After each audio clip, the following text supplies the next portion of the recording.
Hey guys, Jonathan here, and inside this totally non-sketchy box is what should be one of the best looks we've had yet at the upcoming iPhone 7. And if you guys can get this video to 50,000 likes, which I know you can, when the iPhone 7 is out, I will give one away. So go ahead and smash that like button and definitely subscribe if you haven't yet so you don't miss out. Now once we're past the battered and beaten cardboard, inside that is some bubble wrap, which naturally we gotta pop a couple.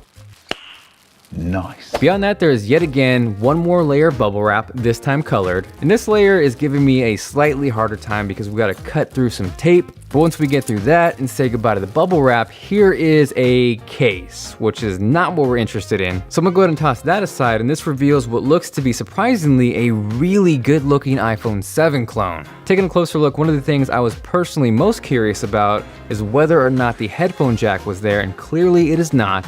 Now if we stack this side by side next to an iPhone 6s, it lines up pretty accurately with everything we've heard so far. Gone is the headphone jack, and in place of that is a second speaker grill, which in turn should give us stereo speakers on the iPhone 7. Personally, for the most part, I use wireless Bluetooth headphones, so I might actually fall towards the side of giving up the headphone jack for better sounding speakers. But regardless, if you were counting on the headphone jack staying, it is not looking good right now. Now the other noticeable difference when stacked side by side next to the iPhone 6s is of course the camera, which is way bigger. This lends itself to be an upgrade not so much towards the megapixel count, which should remain the same at 12, but rather larger pixels, which will actually be really helpful and is part of the reason the Galaxy S7 has such a great camera this year. Now with this clone lining up directly with the iPhone 6s, there is no sign of a dual camera. If we do see that, it's either going to be on the iPhone 7 Plus or the iPhone 7 Pro. The only thing up in the air right now is whether or not Apple's going to have 2 or 3 models. There is totally a chance we see the iPhone 7 and 7 Plus with the single larger camera, and then a third model, the iPhone 7 Pro with that dual pixel camera. Personally, I wish there was one camera option uniformly across the iPhone 7 lineup, but to have to choose between models for a completely different and better camera is not going to be cool.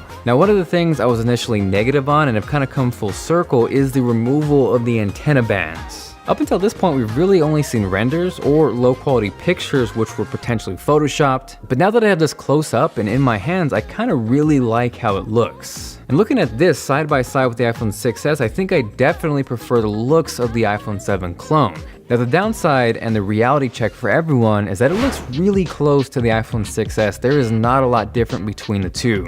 Obviously, those who continually upgrade to a new iPhone every year are going to buy this phone, but if you're coming from an iPhone 6 or especially an iPhone 6s, this is not going to be drastically different. The one positive note is there should be a bump as far as storage goes, so the iPhone 7 should be the death of 16GB base iPhones. More than likely, we'll see 32, 64, and 128GB models, and if we are to see the highly rumored 256GB model, I would suspect that's only going to be on the iPhone 7 Pro if that's released. Now, by no means does this mean the iPhone 7 is going to be a bad phone. Based off this, I think it's going to look great, it's going to perform well, it's going to take fantastic photos and video, but again, the moral of the story is that it's not going to look that much different than the iPhone 6s. Now, if you want to see a more in-depth comparison against the iPhone 6s, go ahead and check out my buddy Austin Evans' video. He's busting out rulers, calipers, and getting deep into it, so you go ahead and click that video here or check out the link below.